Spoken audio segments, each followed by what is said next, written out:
പണ്ടൊരിക്കൽ ഒരു വലിയ സമുദ്രത്തിൽ മീനു എന്ന് വിളിക്കപ്പെട്ടിരുന്ന ഒരു കുഞ്ഞു മത്സ്യം ജീവിച്ചിരുന്നു. വളരെ ചെറുതായിരുന്നെങ്കിലും അവളുടെ മനസ്സിൽ വലിയൊരു സ്വപ്നമുണ്ടായിരുന്നു. വിസ്മയങ്ങൾ നിറഞ്ഞ സമുദ്രത്തിന്റെ ആഴം ഒരിക്കൽ കണ്ടുമുട്ടണം എന്നത്. അങ്ങനെയിരിക്കെ അവൾക്ക് അതിനുള്ളൊരു അവസരം ലഭിച്ചു. മീനു ഒരു ധൈര്യയാത്രയ്ക്കായി തയ്യാറായി. അവൾ തന്റെ ചിറകുകൾ നിസ്സാരമായി ചലിപ്പിച്ച് മുമ്പോട്ട് നീന്തി തുടങ്ങി. യാത്രയുടെ ആദ്യ പാതയിൽ അവൾ കണ്ടത് ഒരു വലിയ ഗുഹയാണ്. ഗുഹയുടെ ഭിത്തികളിൽ നക്ഷത്രങ്ങളെ പോലെ കിരണങ്ങൾ നൃത്തം ചെയ്തുകൊണ്ടിരുന്നു. ആ പ്രകാശം കണ്ടപ്പോൾ മീനുവിന്റെ മനസ്സിൽ ഭയത്തേക്കാൾ അത്ഭുതം നിറഞ്ഞു. ഭയപ്പെടുമ്പോഴും മുന്നോട്ടു പോകാൻ ധൈര്യം കാണിക്കാം എന്നും അവൾ തീരുമാനിച്ചു. ഓരോ കാഴ്ചകളും കൗതുകത്തോടെ കണ്ട് മുന്നോട്ട് നീന്തിക്കൊണ്ടിരിക്കുമ്പോഴാണ് അപ്രതീക്ഷിതമായി ആ ശക്തമായ തിരയിൽ അവൾ കുടുങ്ങിയത്.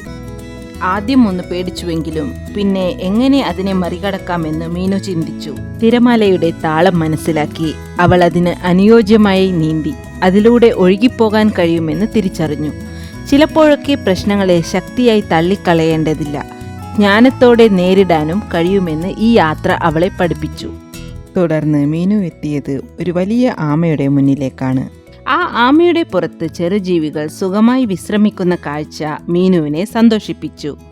സമുദ്രജീവികൾ തമ്മിലുള്ള പരസ്പര സ്നേഹം അവൾ അവിടെ കണ്ടു.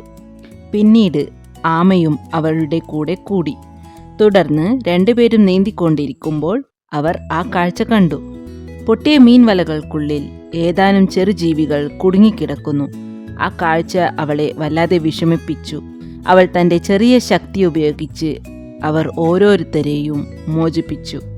വലിയവനോ ശക്തനോ ആവേണ്ടതില്ല, നല്ല മനസ്സും ധൈര്യവും ഉണ്ടെങ്കിൽ ഒരു ചെറു മത്സ്യത്തിനും അത്ഭുതങ്ങൾ ചെയ്യാൻ കഴിയും എന്ന സത്യം അവൾ മനസ്സിലാക്കി. തളർച്ചയോടു കൂടിയെങ്കിലും സന്തോഷം നിറഞ്ഞ മനസ്സോടെ മീനു തിരിച്ചെത്തുമ്പോൾ ആ യാത്ര അവളെ ഒരുപാട് മാറ്റിയതായി അവൾക്ക് തോന്നി.